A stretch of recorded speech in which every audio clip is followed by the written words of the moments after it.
Welcome to the Modern V, a space where the V not only stands for vagina, but voice, vulnerability, and victory.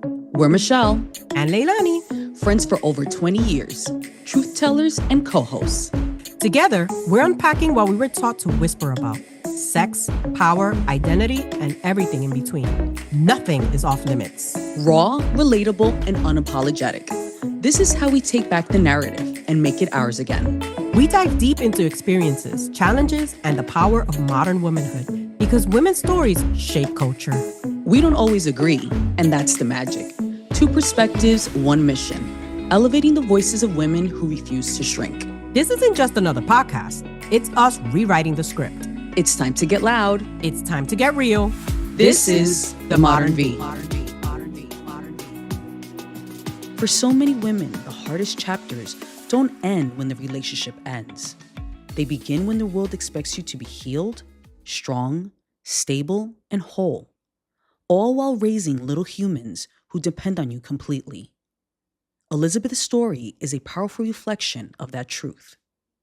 Elizabeth, whom I've known since we were two carefree 15-year-olds living in Puerto Rico, is a mother who has lived through a level of trauma, isolation, and control that many people will never fully understand. But what deserves just as much recognition is what happened after, the years where she had to raise her 3 sons while carrying the weight of what she survived. Elizabeth, thank you for letting us into this part of your journey. Let's begin. Thank you. Thank you for inviting me. So I want to ask, when you think back into the early days of raising your boys on your own, what was the emotion that defined that chapter for you? I would say that the emotion that defined that chapter was anxiety and desperation, because it's like you're like left to do everything. Right. So I feel like at that time, there was no time to just relax. There was no time to just sit down and do whatever I wanted. It was always a constant sense of anxiety and responsibility that I needed to be doing something, that I needed to be, taking care of the boys, making sure their basic needs were met, making sure that they had stability, financial stability. So the best word that I would use is anxiety. Anxiety for sure. Right. How did the absence or unreliability of the father affect the way that you had to parent? Well, because I had to step in both roles, It felt like this huge, like I mentioned before, like this huge sense of responsibility where I needed to be the father and I needed to be the mother. I needed to be the nurturer and I needed to be also the disciplinarian. I needed to be the one going out and working and busting my butt off, but I also needed to be home and making sure that the home was a safe place for the kids. So it really affected me in a great way, and the way I parent, because it's finding that balance. Right? It's finding that balance where you have to do everything that 2 people do, you have to do yourself. Right. So that was a very challenging time, because it's something that you do not expect. When I got married, I did not expect to get divorced. I think the majority of us don't expect to get divorced. So it was a shock. It was very shocking. However, I feel like it also helped me like develop this resiliency and actually teach my boys, and they could see what it is to manage it all and to do it all. Is it healthy? No. But I was left with no other choice, and I thank God that he was merciful and he carried me through that whole journey. That's amazing. How old were you when you got married? So I was 19 Wow. when I got married, and I did have my first kid when I was 16. So when I got married, I already had my son. So because he loved my son and took him in, to me, that was like everything, you know? And I kind of ignored other things because I was like, he's a man, he loves my child, he allows me to go to church, you know, he allows me to be me. So it's like I'm good. But yeah, 19 it was when I got married. And how old was he? Was he much older than you or? Yeah, well, not much older. I would say like 7 or 9 years older than me. Not that much older. Yeah. Okay. And how long was your marriage? I was married for 8 years legally on paper. Even Right. though we separated in 2006, I gave him a chance and he came back in 2007. Okay. But yeah, I was with him like 3 months after that. But the whole marriage, 8 years.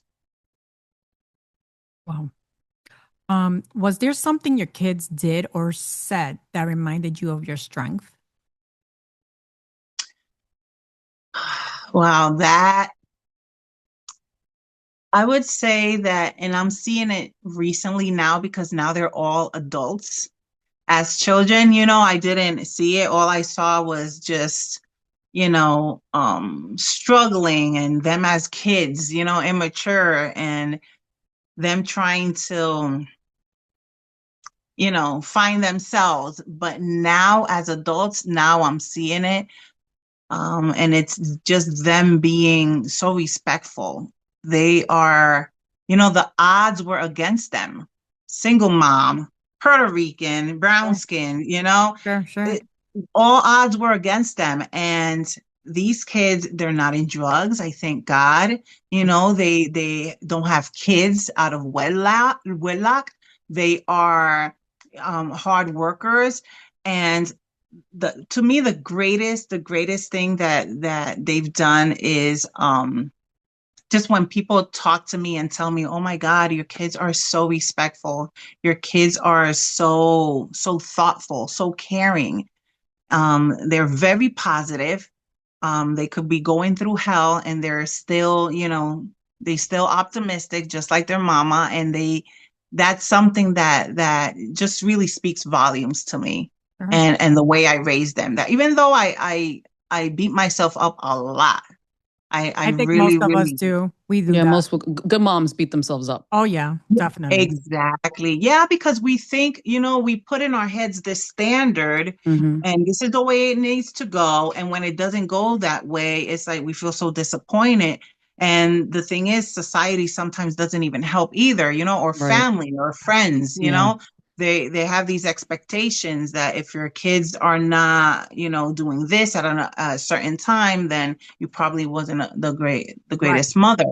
Sure. And that's one of the things actually that I learned. I learned to not try to meet anyone's expectations and to go with the flow because at the end of the day, I was the one raising my kids. I was the one dealing with it. I was the one that had to face the consequences of my decisions, whatever that was.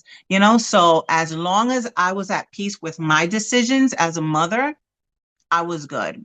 And the heck with whatever anyone else was saying. Right.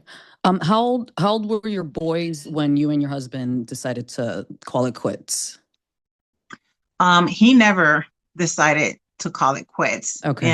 and this is why I almost lost my life. Usually statistics say that when women want to leave, that's when Mm-hmm. they're at their greatest risk, right? Yes. So my boys, it was 2006 when I left Puerto Rico because in Puerto Rico, I don't know if you, Michelle, have lived there. I know Leilani has lived there, but there is not a lot of resources, Right. especially for victims of domestic violence. And it's Mhm. sad that we can see it to this day, Mm-hmm. 2025. Yeah. There's still a lack of resources for victims of domestic violence in Puerto Rico. So in 2006, my oldest son was 6, my Wow. middle son was 3, and I Mhm. was pregnant with my last baby. And I Wow. didn't know. Yeah, I was pregnant. not something planned, not something that I wanted. It Right. was just one of the, I fell victim to many things, Right. including that, having a child. Yeah. Right. So once, how do you feel like once you got away from that situation and you moved to the States, um, how would you say that affected, your children's lives? And now growing up, if you would ask them, what have they learned, through your journey being raised by, a single parent, especially, a woman? Um, when I moved in, when I moved 2006 to the United States, Mm-hmm. I was a whole year, without their dad. Right. In September 2006, I gave birth, and my husband at the time, he did, Mm-hmm. come, and he was with me a week or two, and then he left. But then in 2007, I gave him a chance Right. back, and he did come back. And it was a huge culture shock for us. Well, for me, I would say Mm-hmm. primarily because my oldest was 6, and yeah, he was already in first grade in Puerto Rico, but it Mm-hmm. it wasn't still, he didn't really have that culture ingrained in him. If you Right. were to ask him, where are you from? He'll say he's from Massachusetts, from the state. Yeah. He won't say Yeah, he's from Puerto Rico of Right. because course. his school is here. What school? He went to school here. His Right. friends are here. His life All is the here. relationships. His life, Yeah, yeah. exactly, exactly. So, they, I don't think they experienced that much of a culture shock, but they seeing that their mom did all of that and they move. It's something that I hear, I would say, even on a weekly basis, my boys are Mm-hmm. telling me. Because, like I said, before them being adults, it was all struggles, it was all Mm-hmm. pain. I was still in that dark cloud. It Mm-hmm. was when they became adults that they Mm-hmm. started telling me, "Oh my God, mom, you really did that. You left." Mm-hmm. We were in a shelter. We lived in the Oh my car for a few God. days because I didn't know where to go. I would go to church, and in church, unfortunately, they didn't have the knowledge, they didn't have the resources, the skills to deal with it. So they couldn't understand. My family couldn't understand. And I was like, who do I go to? Yeah. So I lived in the car. Then we went into the shelter, but even the shelter, I was looking at some pictures, and you could see we're all smiling. I would throw little parties for them and Yeah. for the kids from the shelter. I Try to always normalize try. the Yeah, situation. sure. Correct. Try to normalize it like there's nothing going on here. Yeah, Right. we're in a shelter. Yeah, we don't have a house, but yeah, we have to share the bathroom. We have to share the kitchen, but it's all good. It's all good. So even though I was in a lot of pain and in a lot of darkness, I Mm-hmm. tried to protect them by Right. doing things like that, and they are very, very grateful. And I didn't know how much it was going to impact them in such a great way Right. until now, where they're telling me, Mom, I can't believe. And they ask me questions because I never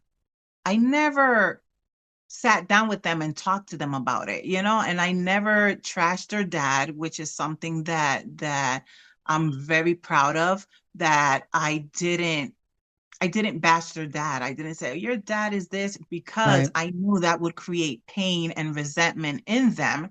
And Mm-hmm. I wanted them to be as healed, as pure, as clean, as good as possible. So yeah, it's been quite a journey. Yeah. It really has.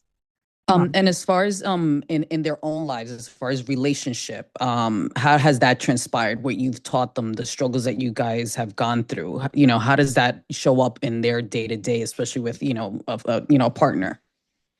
Right. And so my oldest son, he still doesn't have a relationship. And one Right. thing that I did, listen, I traumatized these kids, like showing them YouTube videos of things that would happen if they had unprotected sex. I was like, these are the disease. You see how that looks? You don't want it to look like that, right? So I was always trying to show them the consequences, right? Right. So right now, my oldest, he doesn't have a relationship. He dates, you know, but doesn't have a relationship. My middle son, he's getting married next year. Oh, With his high congratulations. school sweetheart. Thank you. He's Um, 23 now. He's Oh, 23. And my youngest, he's 19. He's focused on work. And that's one of the things I told them. You guys focus on your dreams, focus on your goals, because right. once you have a relationship, it's no longer about you only. It's now you got to consider this other person, and it's okay to be selfish in this time of your life, you Right, know? of course. So I'm very proud because they have learned how to prioritize their goals Right. and their needs and what they want. They have learned to be like, patient and be Right. like, I don't need to be having sex all crazy. I don't need to be Right. having kids. I don't need to. So I think that took a huge influence or made a huge impact on their relationships because they don't settle for less, Good. they know that if they do, they can lose everything. Right. They can lose everything, and they know that they grew up with little to nothing, so they already know what poverty is. They already know what lack of resources is. They already know what instability looks like. They Right. already know what all of that looks like. So they are they really are trying to achieve everything that they want, the stability that they want, the financial stability that they want before they continue, on with any romantic relationships. Yeah. that's And important. and the stuff that you're saying, I applaud you. I take my hat off to you. Thank You should be you. very proud. Definitely did an Thank you. amazing job with your boy. Yeah. Thank you so much. Yeah, it was, and it was hard because as a Christian, sometimes they set these standards of how you need to do things, Right. with your family as well. My family was like, "You're too rough, you're too tough on these kids." Oh But yeah. at the same time, it's like, hey, I am the woman and I am also the man. If you look at it, so it's like, I have to be tough. I have to be this Sure. way. So I get their concern, but that's why I had to kind of isolate myself from people and from society and from church and from family and from friends because I really wanted to be guided by God's wisdom, Right. and sometimes when you're praying and you're asking God to guide you, if you have friends, if you're asking for your friends' input, if you're looking at videos, you're trying to get the message from different places and you can't hear God's voice because you have all these distractions Oh yeah. and you're trying to find a message from different places and God is like, I need you to be still. I Right. need you to Yeah. be quiet and I need you to pay attention to my voice. So in order for me to do that, I needed to separate Yeah. separate myself or isolate myself, with the kids a little bit and just make sure that I was guiding my kids, not based on my emotions, but more so the wisdom that comes from God. So when you look at your sons today, what makes you feel most proud of? Yeah, what makes me feel proud is the men that they are today. Like I didn't know what to expect. I know that I tried to make them independent as much as possible because I was like, I cannot be raising kids for the rest of my life. I cannot be doing that. This is too much. It was too much. Since I was 16, I'm A raising baby raising a children. Amazing. baby. I mean, to Since think so you must have had the baby a year after we were bouncing around PR. yeah, absolutely. Yeah, because I was 15. At 15, I don't know if you ever found out, Leilani, but at 15, I ran away from home Oh. I because think the you thing mentioned is that that, before, yeah. yeah, at 15, I ran away from home. So I think I was, I had just, where were we? I was in Isabela. We graduated from ninth grade. Yeah. In ninth grade, I was out, I was out. I ran away from home because the reason I even ended up in a marriage like that was because I had not addressed the issues that I already had from my childhood.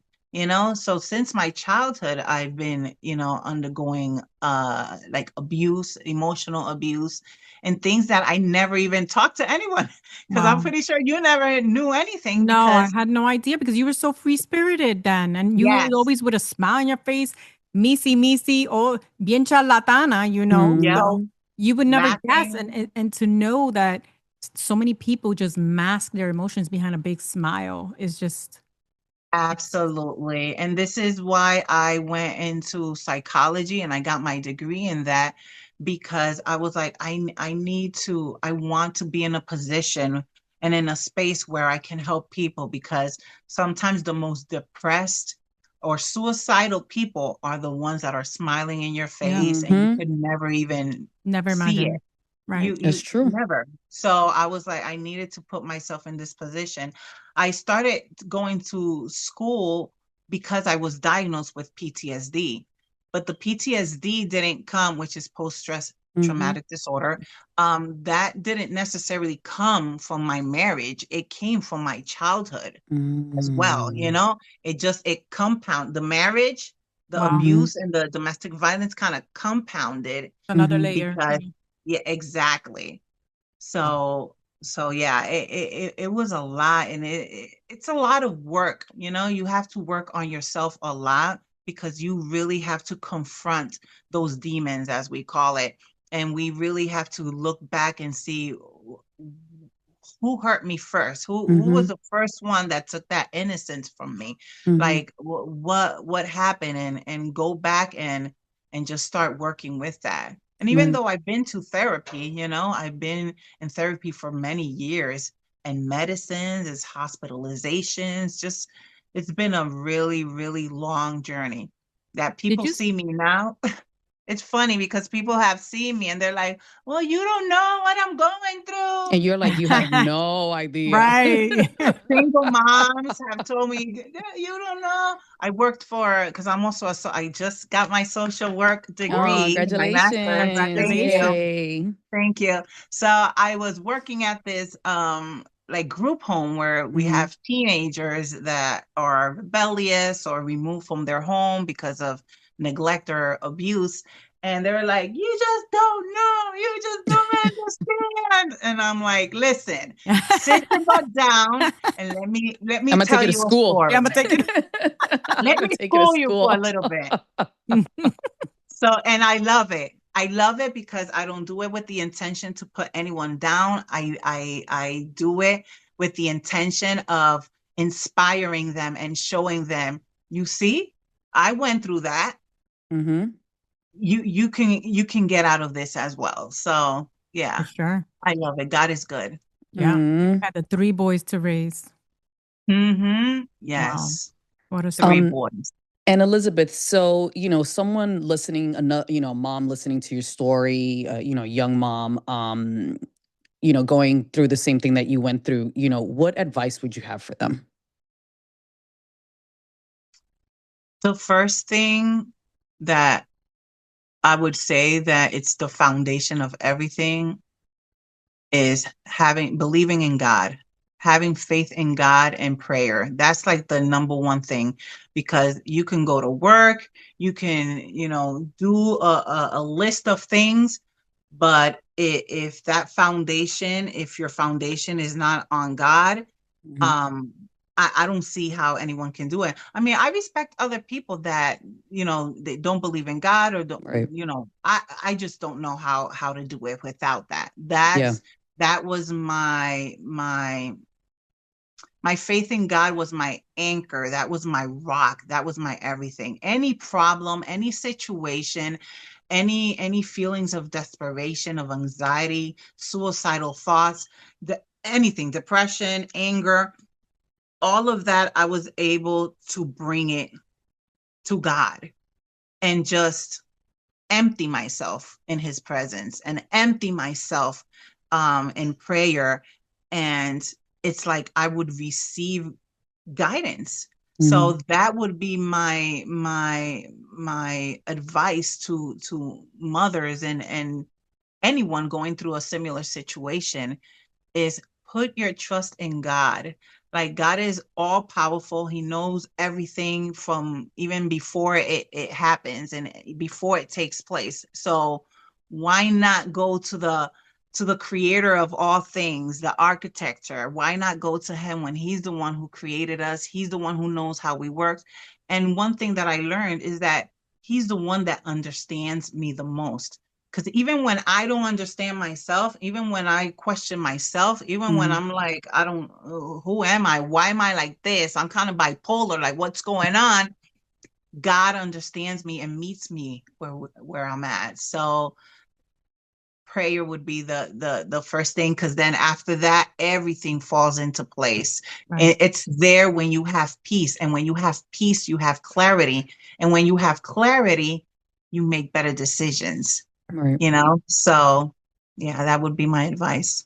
And what would you say to a woman, let's say, like you said, they might not believe in God or whatever it is, but they're in a situation where they want to get out. And I remember you said that you almost lost your life. So in a situation like that, do you have any guidance of a woman that, let's say she does want to leave her abusive relationship? What should she do? Or what are the first steps, like, just to navigate? Absolutely. There's never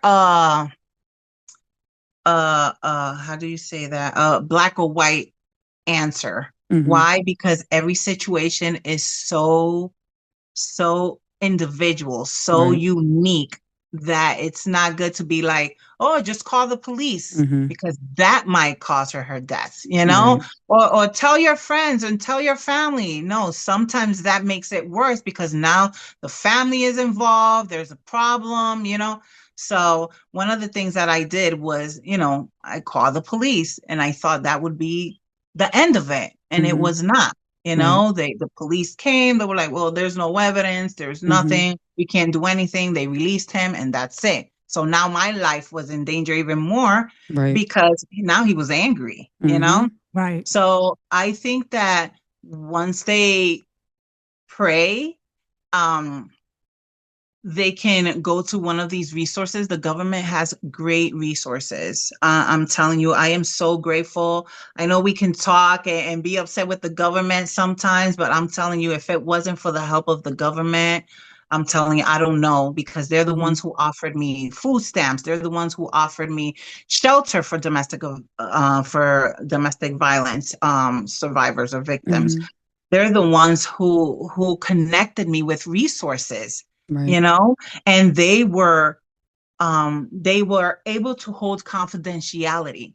So I would say, if you know someone that's trustworthy, that it's either a social worker or a teacher or someone that works for the government, let them know what's going on, so that way they can work in silence, create a plan Right. of safety, a safety plan, and take it from there, because there's no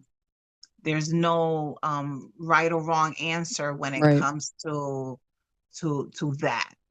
But yeah, always starting from a person that they trust, that can keep their mouth shut, and that has resources that can do that. Actually, I was a domestic violence advocate for quite some time underground, which means that I wasn't getting paid from the government or anything. With something hush hush. People would text me, people would send me messages on MySpace, which was MySpace back in the day. Then Facebook Messenger when it came out, and I would help them. Like, they would be like, Elizabeth, we have a mom with a son, and they're in Florida. They have a car. The man is gonna come out. He's already threatened her. Oh, She fears for her life. So I was like, hey, send her over here. So once she came over here, we already had her ready with the shelter, with resources, and that's everything was done amazing. quietly, Yeah. quietly. But it has to be a person, a trustworthy person, a person that can hold confidentiality, and that's connected and has resources. Who's Elizabeth today? Oh, Elizabeth today. Yes, who's Elizabeth today? Elizabeth today is a new woman. I would say, I don't know if I would say new because I feel like I'm like a child again. I'm back to being um Elizabeth, happy, free spirited, even though it never went away 100%. Hmm. But if Leilani would have seen me in those years, she would have been like, what's going on? Wow. Because I didn't trust anyone, Yeah. and to this day, I, I, I wouldn't say that I trust people, Hmm. but I've learned how to manage it and still be polite and still, not be so defensive. Mhm. So today I am a strong woman, even though I was Yes. then too, but now I would say I'm like a light. I'm a light for Mm. others. Everything I did, the schooling that I did, the experience that I had, it made this woman that is her divine assignment is to help other women believe in themselves, find their worth, realize that they can achieve and they can conquer anything. And I hope to be that example for every person that comes my way, that meets me, that hears my voice. I hope that it's yeah, like a voice of hope. I love that. Yeah. Yeah. I'm here like Voice of tearing hope. up. I know. Oh, Sorry. Yeah. So, Ellie, I'm so happy that you guys, well, that you decided to share your story with us. I'm so happy and blessed to be a friend of yours. I see that you're such a powerful woman of God. The way you raised your children, three, it's the one toddler, and I'm fighting for my life. hey, listen, I hear you. Like, Yes. but to do it alone with And three boys, boys, you are just Competitive. the you're. testosterone in that house. Oof. And my house was always full of boys. Like the kids, I have pictures of all these boys that would just come to my house because I'm telling you, God just opened doors and blessed us in such a way that my house was the house Mhm. where, we had pool tables, we Yeah. had the huge TV, the game Mm. systems, the hockey, the pool. So to me, that was it was such a blessing because truly God didn't only bless us, he blessed Hmm. the community where Right. we're at. So Right. yeah, And thank I you. think Thank you so it's much. it's funny that it's not funny, but it's important that you did touch base on femicidio. How you say it in English? Femicide, ¿verdad? Feminicide. Yeah. Feminicide Yeah, in homicide. Puerto Rico. That it's now there's light being shed because of social media. I mean, but in the past 2-3 years, you've noticed that even though, it's, there's headlines making Facebook and, the news and it's going viral, this case, that case, it's still not declining. Right, That's right. something that, that I think I think the even in justice I think system in just in PR. even Dominican Republic, I mean, worldwide as well, right? It's just you would think that, with people with more education, more access to information, that people would be like a little bit more like, you know what, this is wrong, Mm-hmm. right? But it just seems like now it's just like, no, it's higher because, you know. Right. Well, sometimes the culture too. Like I remember when like my dad used to hit my mom. It wasn't Mm, something regularly or daily, but when he was mad, we could see it. Wow. And also even in the barrio, in the hood, right. we would see, we would hear the husband and wife fighting and everything. It was like, oh, they'll be all Another right, day. they'll Yep. be okay. Another Hmm. day in the neighborhood. Mm. Yeah, another day in the neighborhood and whatever, and that whole machismo, the men, Yeah. you know, wanting to have this Yeah. dominion over the woman, and then when the woman is like, no, I don't want to be like that. And I think that's why that's one of the reason it's been overlooked. It's because us, Puerto Rican women, we have that reputation of being feisty Right. and talking back. And yeah, it's okay. We are, Mhm. we are, but that doesn't mean that it's okay for us to put up with that, you know? And Puerto Exactly. Rico was really, really tough. And mind you, I started ministering around when I was 18 and 19 when I got married.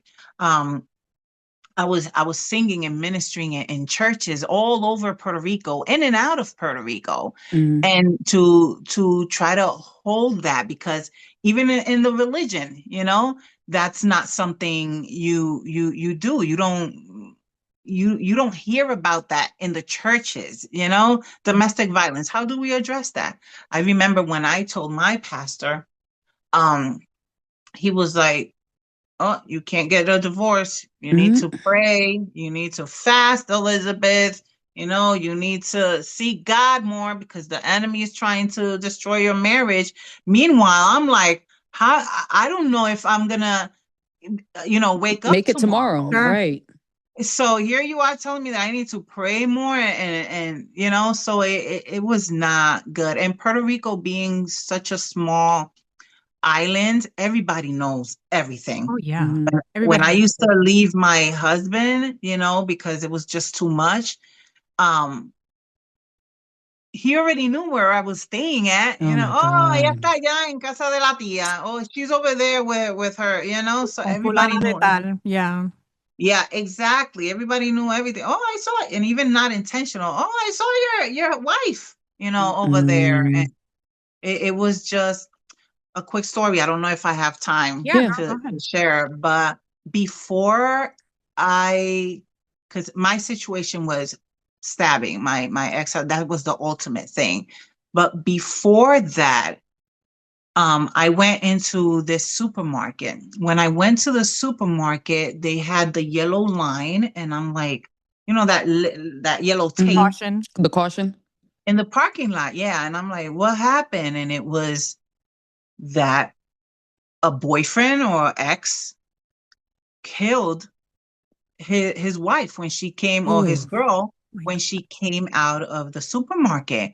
And when they did a little digging and see, the own mom of the woman told him where she was at. He called and he was like, "Oh, ¿dónde está esta?" And she was like, "Oh, leave her alone, but she's in wow. the supermarket, God. because she didn't really think Right. that was gonna Like happen, Meracia. But that's 'Cause also like I said, generational and they downplay domestic violence. Mm-hmm. yep. There you go. They really do downplay it, and because she really didn't think, because I know that, oh my goodness, I do not want to be in the shoes of that mom, because it doesn't matter how many years Oh pass yeah. by, because that was 2007. So that's what, 18 years? Wow. So 18 years, you think that the mom doesn't think Oh my about goodness. her telling the killer of her Yeah. daughter where she was at, Yeah. I don't want to be in her shoes. No, But yeah, that's what it is. They downplay it. Our culture is like, oh, well, yeah, he's not going to do anything. But they're dismissive. And Your yeah, your your ex, did he see that amongst his own family, or that's just something that, was he when he would be, violent, was he drinking, or how did, where did you think this came about? he wasn't really a drinker like that. But he does tell me that in the family, not domestic violence per se, but he was holding on to a lot of trauma, which is why we connected so well, because Mm. our Bonded childhood. trauma, right? There you go. That's what we call it. Yep. Because it's like, I was like, wow, he can understand me and I could understand him.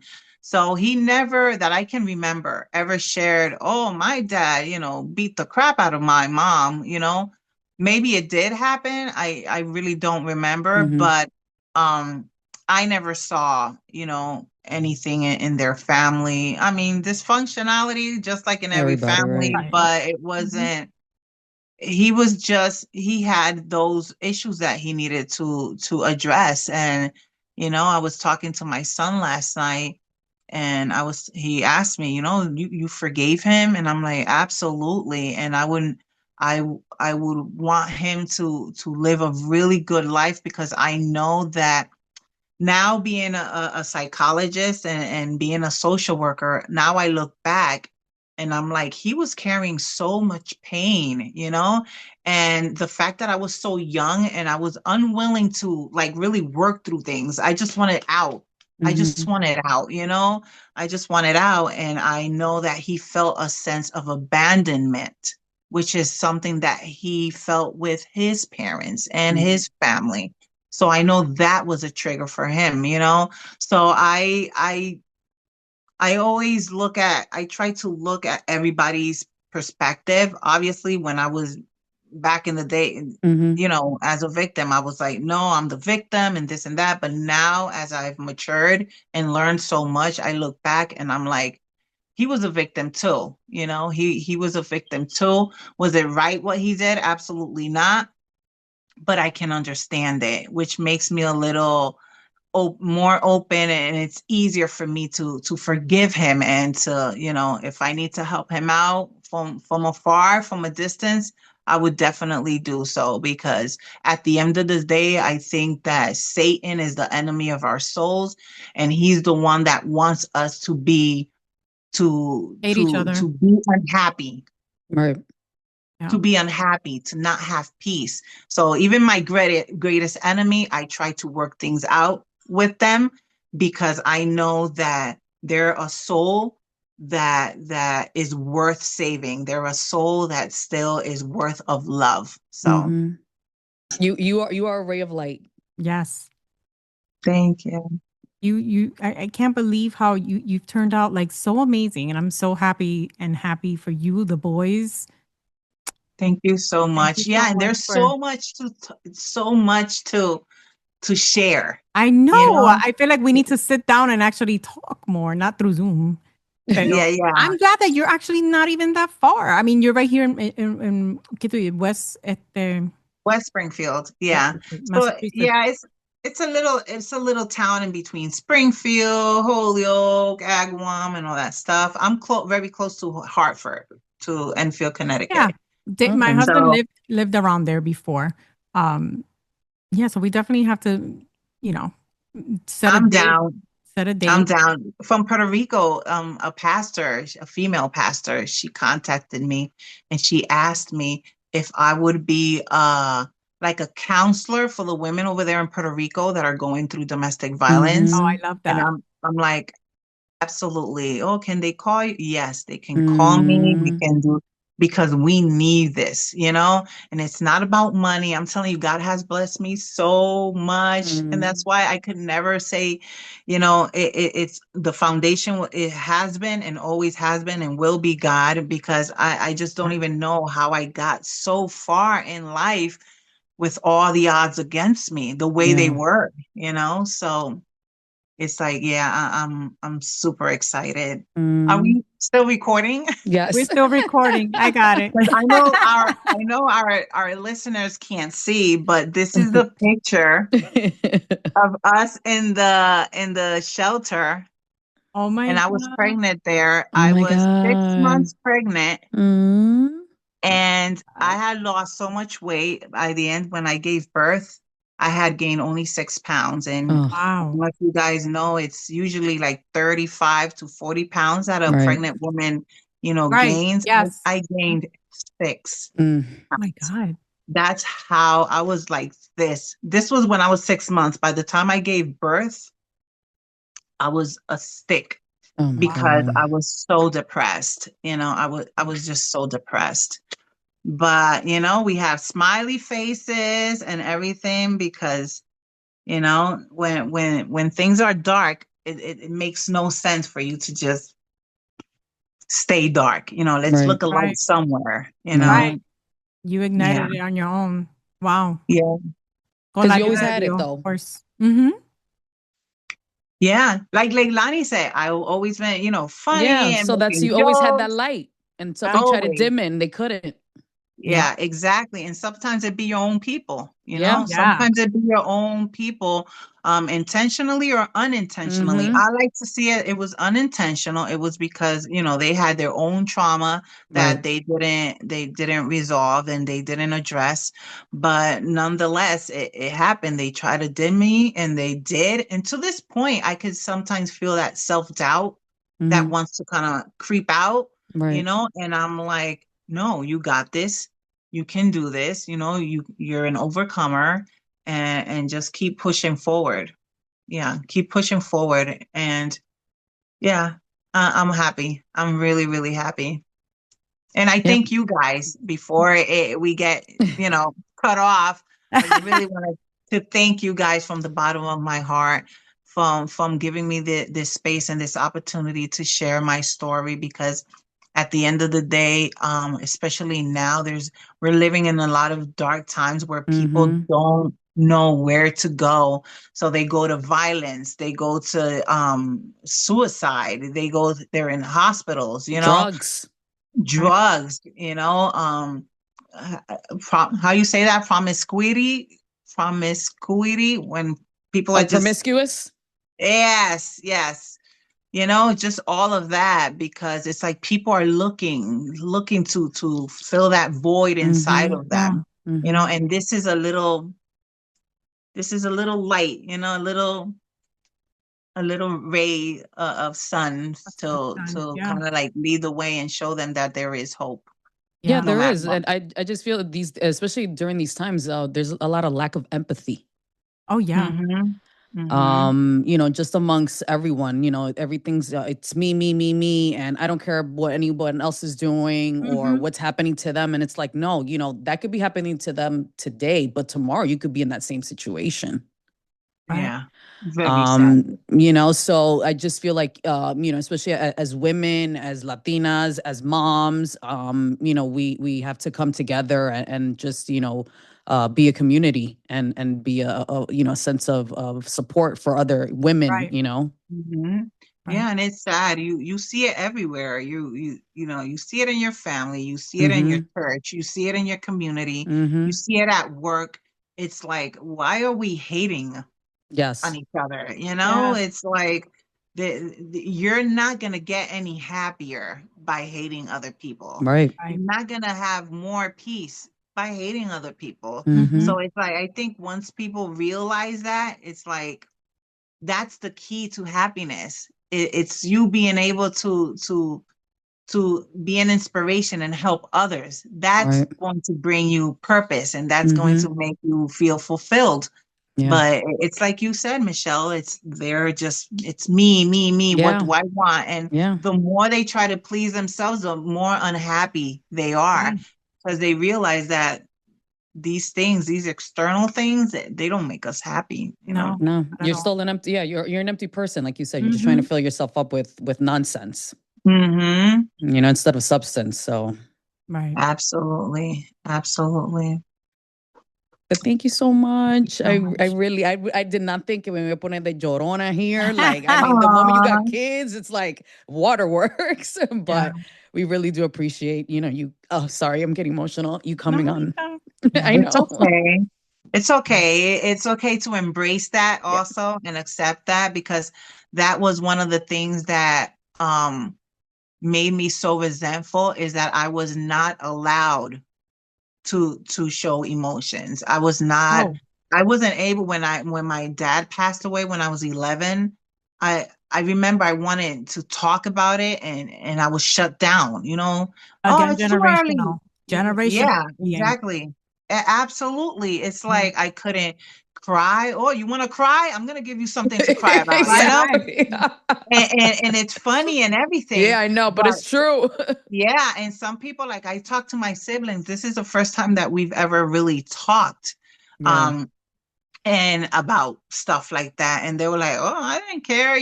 My mom would say this and that. Yeah. But to me, I took it to the heart. I'm not sure Right. why I was always so sensitive, but I did take it to the heart. If she told me, you're not ever going to be anything in life, I took it to the heart. If she, told me, she would ask me, why are you like that? Mhm. And that made me question myself so much. Why am I like that? Why am I They, so they different? associate sensitivity with weakness. Right. And Yeah, it's Yeah, being not. vulnerable. Yeah. And they yeah. do that to boys especially. Yeah. Oh my God, yes. Oh, And yeah. that's one thing I was like, I'm not going to. That's one thing I set in my head. I wasn't perfect being a mom. I made a lot of mistakes Right. parenting, but I made sure my home, I wanted my kids to always be like, I want to go home. That if Mm. they Yes. were going through something, any struggles, anything in the streets, I want to go home. And that was not my case. I did not want to be home. I did not want to be there because I felt so rejected. I felt despised. Like I wasn't wanted there. And that's how I felt. And the whole crying thing, I'm doing that now as an adult. I cry Yeah. so much and I'm okay with it. Look at me being ugly, crying, ugly cry. It's okay because and my kids were shocked the other day because that was the first time that they saw me crying, Mm. you know, and they were like, "Oh my God, mom." I'm like, "You know what? And I'm gonna let it out. I'm gonna Yeah. let it out because for so many years, decades, I just held that in. Mm. The pain, held it in. I was frustrated, held it in. Everything, I held it in. Yeah. Suppressing, not a good thing. Suppressing, Yeah. yeah, not good. Or distraction, then Mhm. I'm gonna do this and I'm gonna do that. Yeah. But meanwhile, all of that is building up inside you. And that's why I would explode, I Right. would I Yeah. would explode because And of that. it'll But eventually happen. I have a friend that, went through uh she was sexually abused Mm. in her childhood, and I still talk to her to this day, and she's always busy, and she never addressed the trauma. And and it's something that I really try to instill in her to go for help. It's no shame, but again, it's she didn't grow up with that. And I was like, I think maybe that's the reason why you're always trying to keep busy, because you're putting, you're tapando that yeah, trauma. You're, covering. you're layering over the trauma, and what's going to happen is it's Hmm. going to burst. And if she Yeah. stays still, that gives her time to think. Yes. Yep. So when you're And what busy, you don't You're yeah. have busy. You're time, not thinking right? about it. Right. No, and sometimes a lot of the people that have come to me is after a hospitalization or Mm. something, because any unresolved trauma that you're holding into, whether you know it or not, it stays in your body. It Mm-hmm. literally accumulates in your body. It could be, in your digestion system, your heart, blood pressure, Mhm. all these things it just has an attachment and a connection with some emotional trauma or some Yes. emotional I heard about hurt. that. It wreaks havoc in physically. I mean, they've Yeah. It been talking does. about that Yeah. a lot of, especially women who've suppressed a lot of trauma have now autoimmune disease. Yeah. Wow. Yeah. So when they tell me like, oh, I've had body aches or fibromyalgia Mm-hmm. and all these things, and I'm like, okay. And once we start digging in Mm-hmm. and they start addressing those issues, they realize how all of that goes away. And it's crazy because Right. you would never think that the emotion has Sure. any connection with the physical, but it does. And spiritual. Everything is Right. all yes, Intertwined. Yeah. absolutely. Yeah. And Intertwined. Elizabeth, what do you specialize as far as trauma and stuff like that? So you said you're so what do you specialize? What's your specialty? Yes, PTSD for Oh, sure. okay. Trauma. So PTSD, anger. I Mm-hmm. had a 10-year-old. Um, I love him so much because he was almost the mom was so single mom. Mm-hmm. She didn't know what to do with him because he was so violent that Mm. she already called the police twice, and this third time was they were gonna remove him, from Oh, the house because he was just destroying everything in the house. And once they brought him to me, it's been 2 years. Well, it's gonna be 2 years, and this boy, he's just not the same. He's just a different kid. because he needed someone that specialized in anger and trauma, because the whole thing of his dad not being around, sometimes we don't think that it's having so much of an impact on the kids, but it does. They just can't express it. They can't talk about it. Right. So the mom was telling me, I think that's what it is, that the dad is not around and he's so, unreliable. And once we started talking about it, that's when he began to heal. So I'm proud to specialize in those areas where a lot of people maybe don't understand and don't know, because they give me all these what they call the bad kids, and the patients, hospital patients, that people don't know how to deal with them, or they're tired or frustrated. This person doesn't. I'm like, give them to me, and we're gonna work through this. But Yeah. so yeah, I would say trauma is my thing, because not everybody can understand that. Even people that have studied psychology, Right. if you haven't been through it like the way I've been through it, like it's tough for you to really put yourself in those shoes. You could have a Because little you're connecting empathy. with them. Absolutely. And I could tell them things and they're like, Yeah. yes, that's Mm-hmm. exactly Yeah. it. That's Aw, exactly yeah. it, Yeah. and it's great. I love it. So That's yeah, awesome. Yeah. It's good that they feel heard with you, you know? That's what they're looking for. absolutely. Tito. Yeah. Yeah, that's why, and I love it. I can work with any population, Right now, as a social worker, I'm working with the disabled. So Mm. I love it because I get to, I meet different doctors. Um I'm able to advocate for them, and it's just like it gives you a sense of purpose, Mm-hmm. and a sense of responsibility. Now you're responsible for this person, but it's not as bad as it was when I had the 3 kids, because I was in the process of healing. Right. So trying to maintain stability and give them everything that my kids needed while trying to heal as well, it was Mm-hmm. very challenging. But now I'm in a place where I'm healed, not 100%, Of but I'm course. getting there. And now what I can offer, it's much better, Do you feel that the work that you do and helping others, is that a way of you healing yourself at the same time as well? Absolutely. Absolutely. Because even though I could hear similar stories from my patients, my clients, or my students, there's always something that I learn Mm-hmm. from them. There's always something that I'm like, wow, and that I admire from them, Right. and here they are thinking that, and I tell them, no, wow, you're amazing. I tell them, Mm-hmm. and they're like, you think so? Oh. I'm like, absolutely. You're amazing, because we're all resilient people, Mm-hmm. even if you didn't go through domestic violence, or wasn't a single mom, but you've been resilient in other ways, because if Right. you're here, it's because you've overcome a lot of challenges Sure. in your life. Right. So yeah, it's good to highlight that in other people. Yeah, more. Thank you for Thank being you so with much. us. We Yes. appreciate you, and This was definitely definitely, it was a blessing for us. yeah, I'm so happy you guys Thank you. met. Yeah, very inspiring. So we're definitely Definitely a blessing for me too. It's proud. like God's word in action, is Mhm. God's promise in action. Because I'm gonna say this was what is it? The Modern V project, Yes. is The it? Modern V, yeah. The Oh, Modern you V see that podcast, yeah. podcast. Yeah, yeah. Yeah, the Modern V podcast was the first podcast that I attended and spoke so freely about my story. I love it. So yeah, Yeah. I'm so grateful and I'm very honored. Thank you for believing in me. Thank you Yes, of for course. this space. And we definitely need to take a screenshot or something. Where I'm like,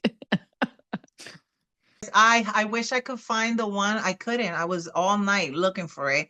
There was a picture when we went to see the Titanic, and Titanic.